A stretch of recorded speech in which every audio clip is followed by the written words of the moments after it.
검찰의 영장 신청 내용에 동의하지 못합니다. 감찰 중단 외부 지시 있었다고 계속 부인하시는 겁니까?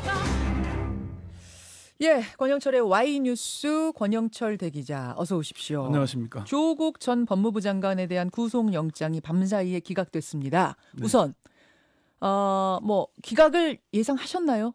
예, 기각 예상한 대로 기각 결정이 났습니다. 어. 법원이 기각 사유로 든 부인이 구속돼서 재판을 받고 있다는 이유가 가장 컸는데요.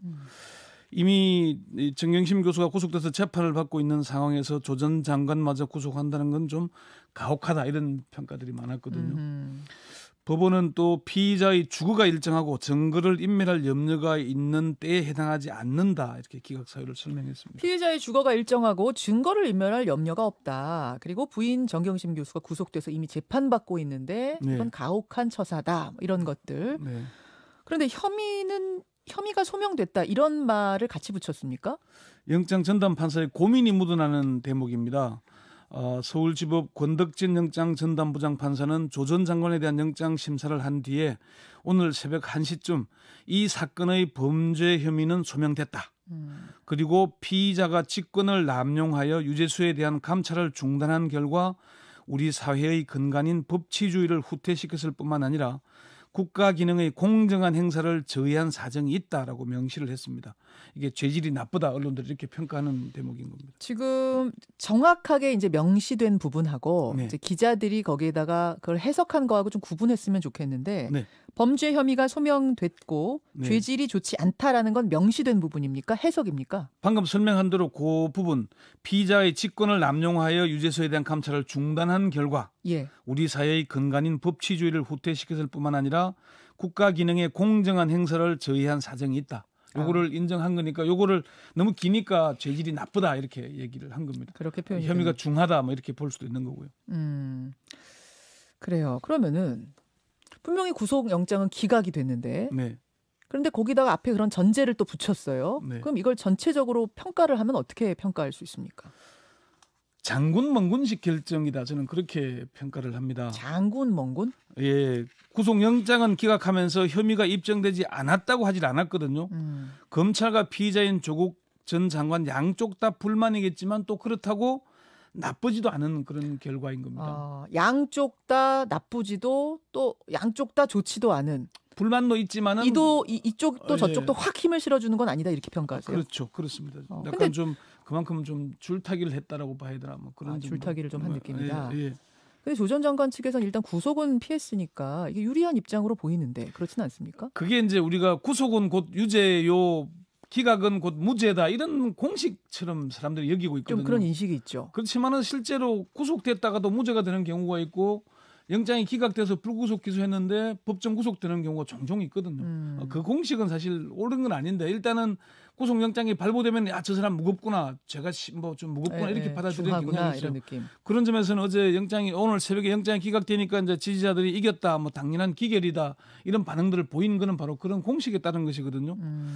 그런 점에서 어쨌건 조 전 장관이 구속을 피했고 방어권을 확보했잖아요. 예. 자유롭게 행동할 수 있게 된 거는 좀 유리한 국면인 건 틀림없는 겁니다.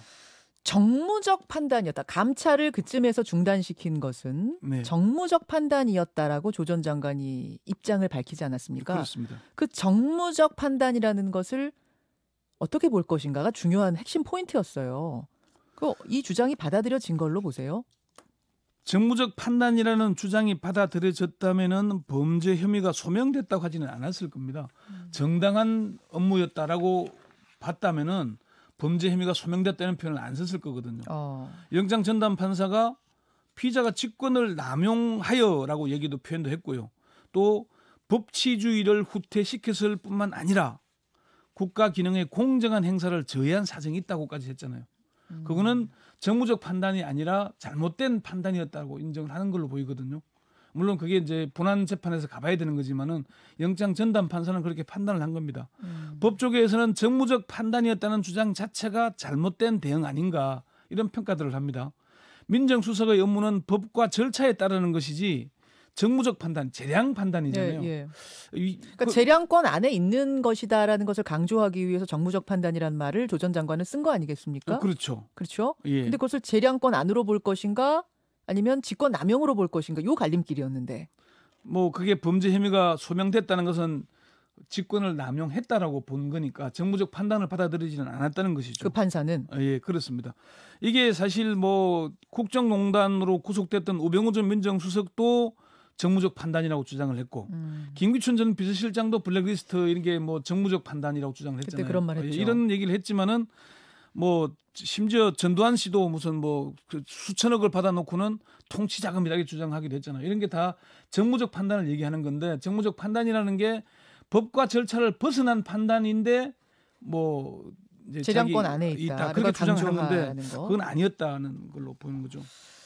알겠습니다. 그렇지만 어쨌든 검찰은 구속 수사를 해야 될 필요가 있다라고 해서 신청을 한 건데 그게 기각이 됐으니까 좀 과도하게 수사한 거 아니냐라는 비판은 나올 수밖에 없거든요, 상황이. 일부에 그런 비판들이 나오고 있습니다. 그렇지만 영장 전담 판사가 혐의를 인정하기 어렵다고 했다면은 과도한 수사라는 비판에서 벗어나기 어려웠을 것이고 책임론까지 크게 불거졌을 겁니다. 그렇지만 법원이 범죄 혐의가 소명되고 뭐 죄질이 나쁘다는 뭐 구체적 그런 표현은 아니지만 저가 나쁘다고 봤기 때문에 검찰로서는 최악의 상황을 피한 게 아닌가. 그래서 장군 멍군이다 지금 그 예, 얘기하시는 예, 예. 거예요. 그러면 검찰이 영장을 재청구할 걸로 보십니까? 아니면 뭐 이대로 그냥 수사 불구속 수사를 계속할 저는 것으로 재청구할 가능성이 낮은 것으로 봅니다. 아. 검찰은 이미 서울중앙지검에서 수사 중인 정경심 교수 관련 사건, 입시 비리 사모펀드 등등에 대해서도 이미 불구속 기소한다는 방침을 세웠거든요. 그러니까 이번 건을 예. 조금 헷갈리시는 분들도 계시는데 이번 건은 그러니까 가족들과 관련된 그 의혹과는 전혀 별개인 거죠.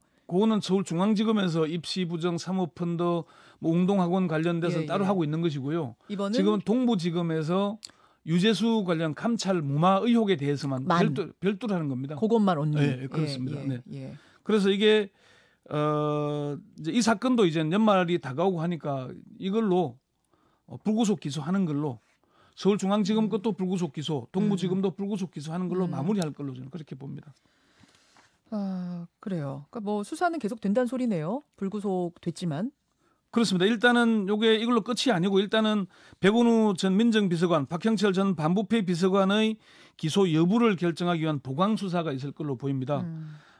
박근혜 정부의 블랙리스트 수사 당시에 지시를 한 김기춘 비서실장 외에도 조윤선 뭐 수석 밑에 그 실무자들까지 줄줄이 다 유죄를 받았지 않습니까? 예. 그런 점이 있기 때문에 일단은 그 박 전 비서관을 공범으로 기소할지 여부를 검찰이 판단할 걸로 보이고요. 또 청탁 전화를 한 관련자들에 대한 수사도 아직 남아 있는 상황입니다. 법조계에서는 하나 김성현 회장의 보복 폭행 사건 당시에 최기문 전 경찰청장이 사건 무마를 청탁했는데 이걸 직권 남용 공범으로 유죄가 선고된 걸 있었죠, 들고 있더라고요. 그런 적이. 예. 그래서 청탁한 사람들도 기소할 가능성이 있지 않느냐 이런 전망들을 하고 있습니다. 청탁도 그러면 직권남용으로 해당되는 거예요? 어떻게 되는 거예요? 판례가 그렇습니다. 최기문 전 경찰청장이 한화그룹의 고문으로 있으면서 예. 고교 후배인 남대문 경찰서장에게 수사 중단을 부탁을 했고 경찰 수뇌부에 사건이 광역수사대에 있는 걸 남대문서로 이첩해달라고 청탁을 했거든요. 예. 이걸 직권남용 유죄로 인정을 했어요. 1심에서는 실형, 대법원에서는 집행유예지만은 징역형 집행유예를 최종 유죄를 인정한 겁니다. 그렇기 때문에 지금 청탁 전화를 한 걸로 알려진 뭐 김경수 경남도지사, 윤건영 청와대 국정기획상황실장 등에 대해서도 검찰은 수사를 한다는 그런 방침이거든요. 그래서 일단은 직무 관련성이 없고 청탁을 이유로 무슨 대가를 받은 건 아니기 때문에 죄가 되겠냐고 하지만은 일단 청탁금지법 김영란법에는 청탁 전화도 못하게 돼 있지 않습니까? 그런 점이 있고 그래서 요건 검찰이 어떤 결정을 내리느냐는 좀 더 지켜봐야 되겠습니다. 예. 이렇게 되면 조 전 장관에 대한 수사는 이제 마무리 수순으로 가는 건가요? 지금 크게 세 가지 수사가 있는데요. 자녀 관련 자기 가족 수사 관련 하나, 예. 그리고 유재수 감찰 무마 하나, 그리고 지금 김기현 전 울산시장의 하명 수사 이른바 예. 요 세 가지가 있는데 두 가지는 이제 마무리되는 거고요. 두 가지는 이제 불구속 기소 쪽으로 예. 검찰 수사는 일단락. 울산 김기현 하명 사건 관련해서는 일단 조 전 장관의 연루 여부에 대해서는 검찰이 계속 수사한다는 그런 방침인 걸로 알려지고 있습니다.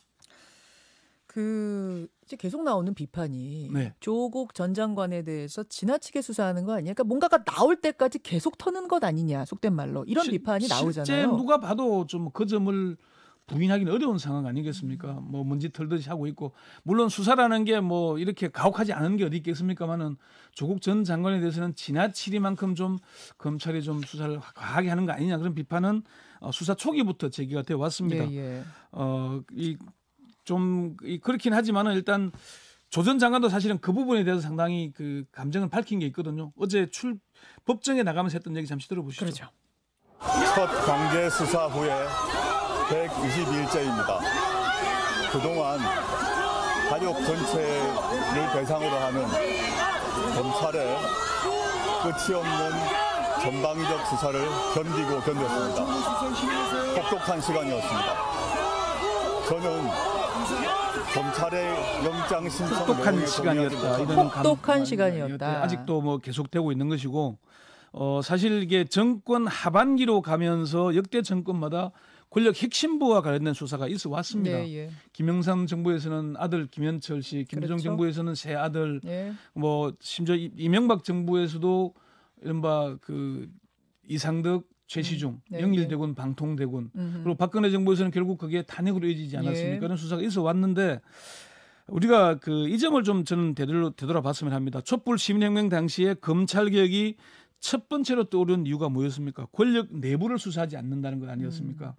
사실 검찰이 어찌도 감시견 역할을 해야 되는데 애완견 내지는 경비견 역할만 한다, 그런 비판이 많았지 않습니까? 짬짬이가 됐다, 이런 비판이었죠. 예, 그렇습니다. 어쨌건 문재인 대통령이 윤석열 검찰총장을 임명하면서 눈치 보지 말고 수사하라는 얘기를 했고, 이게 검찰 수사가 옳느냐 옳지 않느냐는 결국 법원의 판단에 달렸습니다만은, 일단 지금 윤석열 검찰은 권력과 짬짬이가 되지 않은 건 틀림이 없습니다만은 좀 과하지 않느냐는 비판에서는 자유롭지 못한 게 지금 현실입니다. 그것이 이제 검찰 개혁과 맞물리면서 더 그런 비판이 나오는 것인데, 공수처 법안에 대해서 또 검찰이 지금 뭐 거세게 비판하고 있다, 반발하고 있다는 얘기도 들려서요. 오늘 2부에 그 내용은 자세히 준비했거든요. 저건 검찰의 자업자득을 우리가 무시할 수는 없습니다만은, 검찰 내부에서도 수사 자체가 검찰 개혁에 대한 반발 아니냐에 대해서는 사실 솔직히 부인하지는 못하고 있습니다. 그래요. 그렇긴 합니다만 어쨌건 조국 전 장관과 관련된 것은 수사가 끝나더라도 법정 공방이 치러지 않겠습니까? 예. 좀 지켜봐야 되겠습니다. 권현철 대기자 수고하셨습니다. 네.